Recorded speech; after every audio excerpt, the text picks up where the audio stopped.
अस्सलाम वालेकुम guys, welcome in my YouTube channel learning calligraphy. तो गाइस आज हम लोग सबक नंबर 6 अजंता और एलोरा इसको आज हम लोग समझेंगे। इस चैप्टर को जो लिखा है सैयद मुबारजुद्दीन रफ़अत ने, ये चैप्टर इन्होंने लिखा है।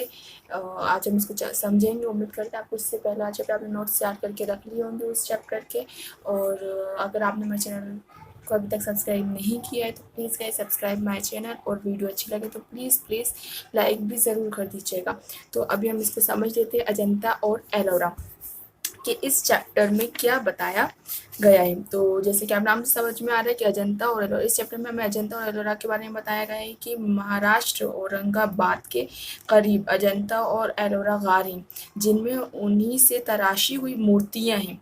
ये गार कुदरती नहीं बल्कि चट्टानों को काट कर बनाए गए हैं। अब ये दोनों आसार कदीमे की यादगार हैं। इनको बनाने में इंसान ने कितनी मेहनत और जद्दोजहद की होगी, इसका अंदाज़ा उनको देखने ही से मालूम होता है। अजंता सबसे पुराने गार अजंता में सबसे ज़्यादा पुराने गार वो हैं जो आज से तकरीबन 2200 साल पहले बनाए गए थे। फिर आखिरी गार वो है जो 6ठी सदी ईस्वी में बने थे। इसी तरह ये गार तकरीबन 800 साल में बने हैं। इनके बनाने में कई नस्लों ने हिस्सा लिया।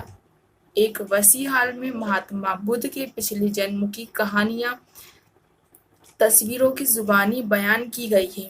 छतों पर नाजुक नाजुक बेल बूटों की नक्शो निगारें। यहाँ एक स्तूप है जिसमें महात्मा बुद्ध के मुकद्दस बाल और चिता की राख महफूज है। यहाँ भिक्षु इबादत करते थे।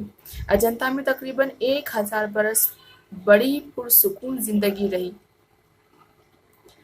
भिक्षुओं की कई नस्लें गुजर गईं। मशहूर चीनी सियाह ह्यूनसोंग 7वीं सदी ईस्वी में यहाँ आए थे। इन्होंने अपने सफरनामे में इन गारों की बहुत तारीफ की। ये जमाना एक हाल पर हमेशा नहीं रहता। आहिस्ता आहिस्ता हिंदुस्तान में बुद्ध मत के मानने वालों की तादाद कम होती गई। यहाँ तक अजंता में भी बुद्ध मत के मानने वाले नापेद हो गए। इस तरह लोगों के दिलों से अजंता की यादें भी खत्म हो गई। एलोरा के गार बनाने वालों को अजंता के गारों जैसा दिलकश मंजर तो नहीं मिल सका, ताहम कुदरती मनाजिर के लिहाज से ये मुकाम भी दिलकश है। एलोरा में कुल 34 गार हैं। ऐसा मालूम होता है कि एलोरा के गार बनाने वालों के हाथों पत्थर भी मोम हो गया था।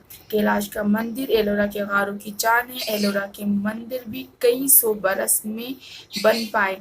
ये गार अजंता की तरह नजरों से ओझल तो नहीं हुए, लेकिन उनकी अहमियत खत्म हो गई। जगह जगह मूर्तियां टूट फूट गई थी। अब महकमा आसार कदीमे की तवज्जो से इस जगह रौनक बेहाल हो गई है।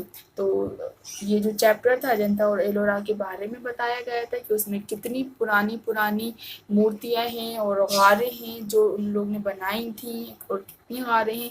ये सब हमने आज इस चैप्टर में समझा है। उम्मीद करती हूँ आपको चैप्टर से समझ में आया होगा। हम इसके बाद इसकी जो सॉल्यूशंस इंशाल्लाह हम वो इसके बाद वाली वीडियो में अपलोड करेंगे। और अगर आपने अभी मेरा चैनल सब्सक्राइब नहीं किया और अगर तो प्लीज़ सब्सक्राइब माय चैनल, और अगर वीडियो अच्छी लगे तो प्लीज़ लाइक ज़रूर कर दीजिएगा। Thank you.